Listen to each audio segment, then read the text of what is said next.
Chief Financial Officer and Chief Operating Officer of HR BioPetroleum, a renewable energy technology company located in San Diego, California. Mr. Sabarsky is testifying today on behalf of Biotech Industry Organization. Bio is the world's largest biotechnology organization with more than 1,200 members. Welcome. Good morning. The gentleman will be recognized for 5 minutes.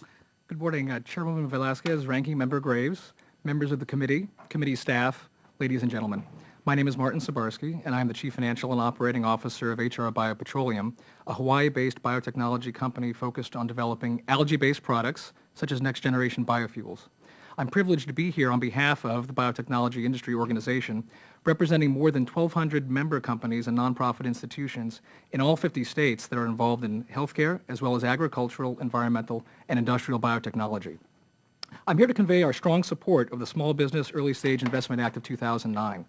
As indicated in my testimony submitted for the record, this bill addresses a long-standing problem in the biotechnology industry in which venture capital firms have become increasingly reluctant to fund promising early-stage research beyond the basic research stage and before the revenue generation stage.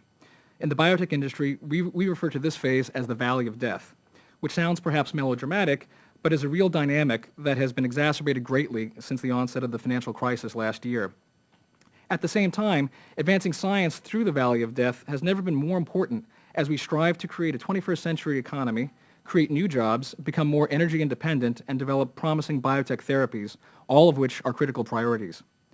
Part of the challenge in developing innovative new biotech technologies and products is that it's extremely time and capital intensive. The substantial costs and timelines involved in drug development are well known. Perhaps less well known, however, is that the pre-commercial development of advanced biofuel technologies is also a capital and time-intensive process and is estimated to cost anywhere from $100 to $300 million and take 5 to 10 years. My company, HR BioPetroleum, is but one small business within the emerging biofuels industry that has the potential to benefit from this important legislation. Studies have shown that successful development in America of biofuels such as biodiesel from algae could result in the equivalent of 7.9 million barrels of oil being produced per day by 2050, virtually eliminating our need for gasoline. The widespread use of biofuels could also reduce greenhouse gas emissions by 1.7 billion tons per year, equal to more than 80% of transportation-related emissions in 2002. The benefits are clear, the early-stage research is promising, but as we sit here today, the private equity capital to make new investments to drive these programs forward aggressively is largely sitting on the sidelines. In fact, in a recent press release, the National Venture Capital Association reported that venture funds raised in the third quarter of 2009 are at a 15-year low. Investments in clean technology companies such as my own were down 48% in the first quarter of 2009 alone.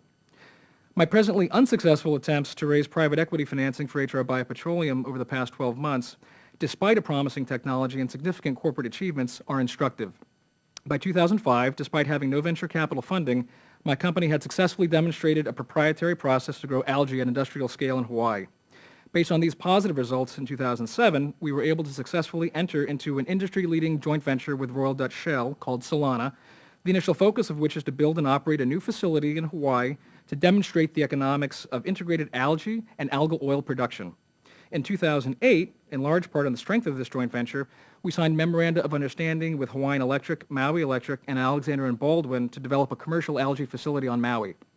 Despite these accomplishments, however, we were unable to complete a private equity financing that fell through a year ago this month as a direct result of the current financial crisis. Our subsequent attempts to attract venture capital investment have not yet borne fruit, due, I believe, to venture funds becoming even more hesitant to take technology risks within my industry at the same time that many of their traditional funding sources have backed off or backed out of venture investing. R&D programs through our Solana joint venture continue, however, but most of our industry peers are not so fortunate. Many have less than 12 months of cash, and some have had to discontinue operations entirely. Hence, this pending legislation is even more critical to addressing the structurally inadequate funding environment that exists today and has for some time. Other complementary programs, such as the loan guarantee and grant programs through the Department of Energy and Department of Agriculture, are important adjuncts to this pending legislation. But these programs are simply not available to small businesses that don't already have the sufficient equity capital to satisfy the mandated cost share or minimum equity requirements. This is a real Gordian knot that can only be cut by providing additional equity capital to address this problem, as the pending bill would provide.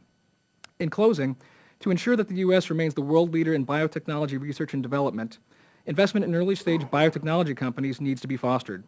BIO believes that providing incentives for additional investment in small biotechnology companies is the most effective approach for SBA to support these high-risk, high-reward companies.